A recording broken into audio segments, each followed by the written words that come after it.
Hello and welcome. My name is Kay, and I like to tell stories. I like to listen to stories. I like everything about stories. Today, I don't have a very pleasant story. It's something that's been on my mind for a few months now, and it has to do with world leaders being assassinated in our recent past. Pretty recent, within the last couple of years. This is very concerning to me. First one of the ones that I'm going to speak about today is the Japanese Prime Minister, Shinzo Abe. He was assassinated on July 8th of 22. He's a former prime minister, and he was also in the House of Representatives at the time that he was killed. The assassin said that he did it because of President Shinzo Abe having some support for a particular religious sect. And it happened to be a Christian religious sect. So he killed him for that. Didn't do anything, didn't harm anybody, was nothing even political. Just religion, that's it.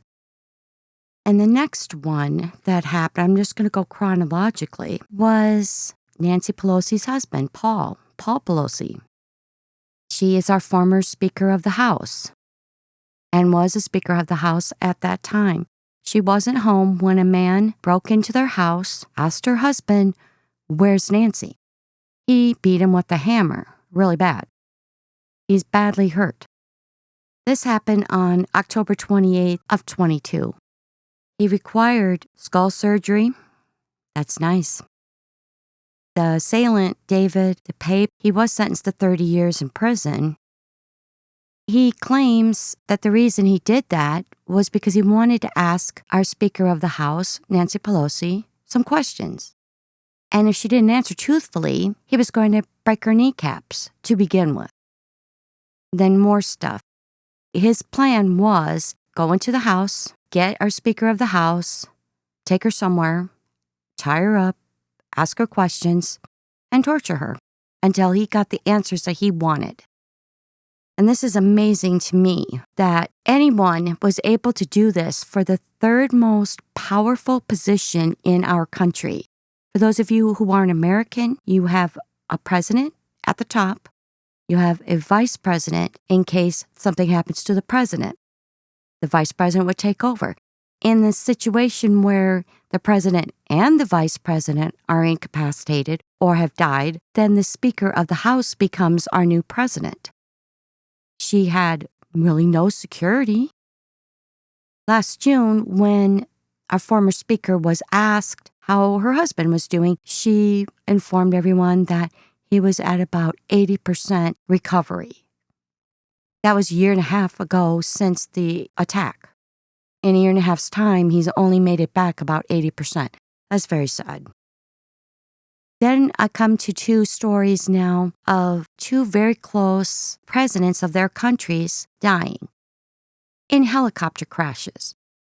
I don't know. I'm not necessarily buying this. Again, the security, yeah, wouldn't you have the very best pilots and the very best helicopters if you're going to fly around the presidents of a country?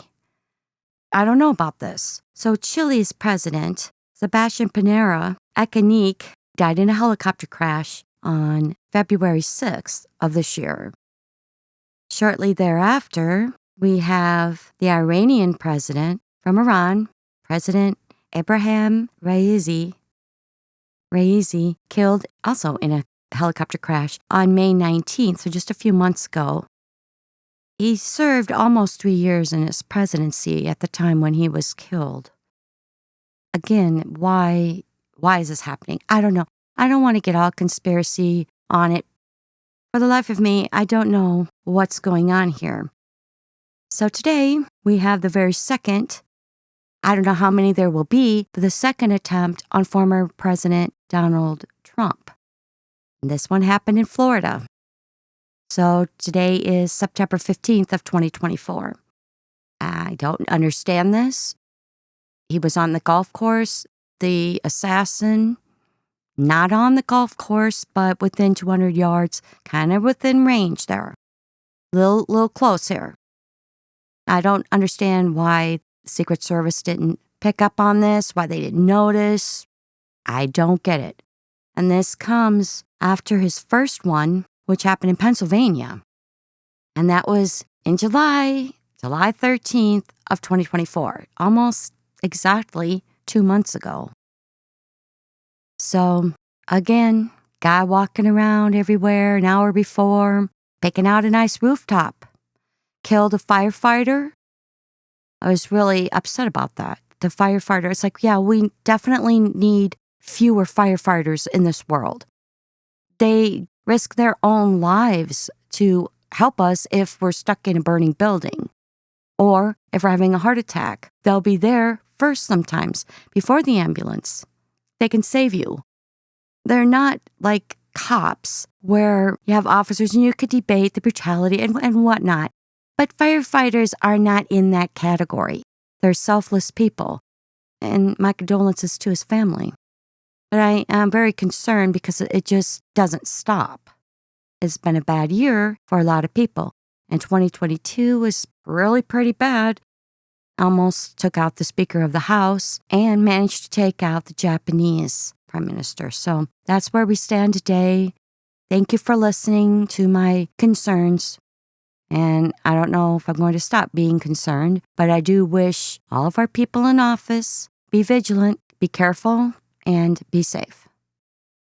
Take care till next time.